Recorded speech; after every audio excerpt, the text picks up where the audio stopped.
আজকের ব্লগটা আমার খিচুড়িময় ব্লগ। খিচুড়ি ছাড়া কোনো কথাই হবে না।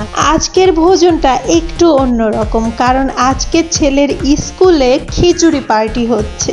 বৃষ্টি ভেজা দিনে খিচুড়িময় জীবনটা হলে মন্দ হয় না, কিন্তু জীবনটা যদি খিচুড়ির মতো রঙিন হইতো তাহলে ভালোই হইতো, তাই না?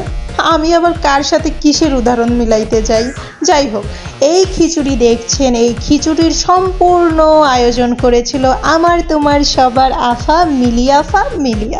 মনে হচ্ছে কি আমাদের নেত্রীর জন্য স্লোগান দিচ্ছি। তো অনেক অনেক ধন্যবাদ আফা আপনাকে এত মজার এত সুন্দর খিচুড়ি খাওয়ানোর জন্য।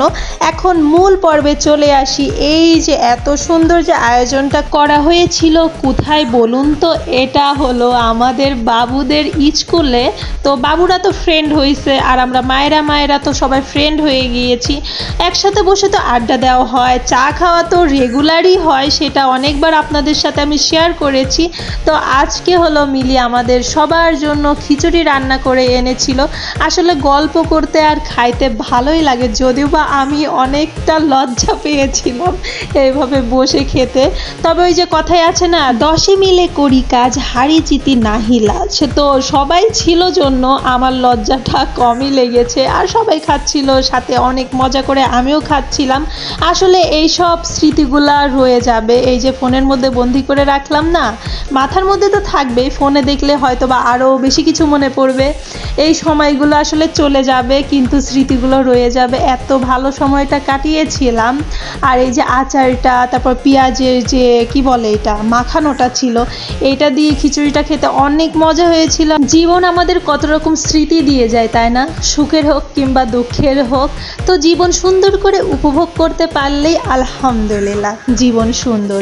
আর সবার সাথে আসলে সব কিছু খাওয়া দাওয়া শেয়ার করে খাইলে, কথা শেয়ার করলে, গল্প করলে সব কিছুতেই আসলে ভালো লাগে। শেয়ারিং জিনিসটাই ভালো লাগার, তাই না? কত নতুন নতুন অভিজ্ঞতা অর্জন করছি।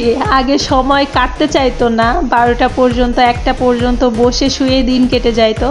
আর এখন ভোরে স্কুলে যাইতে হয়, সেখানে গিয়ে সবার সাথে আড্ডা হয়, খাওয়া দাওয়া হয়, কোন দিক দিয়ে আসলে সময় চলে যায় বুঝতেই পারি না। মানে জীবনের নানা রঙের পরিবর্তন হয়েছে। তবে পরিবর্তনটা যদি ভালো হয় তাহলে মন্দ হয় না। কিন্তু আমাদের খাওয়া দাওয়ার শেষে কিন্তু ঠান্ডারও আয়োজন করা হয়েছিল, মানে একদম পরিপূর্ণ। আর এইদিকে বাতাস হচ্ছিল, বাতাসে কাপ খালি পড়ে যাচ্ছিল, পড়ে না যায়। আর সোজা করে রাখার জন্য আমরা তো আছি সেজন্য। তো আজকের দিনটা আসলে খুবই স্মৃতিময় ছিল, খুবই সুন্দর ছিল, সবার সাথে অনেক সুন্দর কেটেছে। সবাই আমাদের জন্য দোয়া করবেন, আর আপনাদের জন্য অনেক অনেক দোয়া রইল। আজকের ব্লগটা এই পর্যন্তই। সবাই ভালো থাকবেন। আল্লাহ হাফিজ।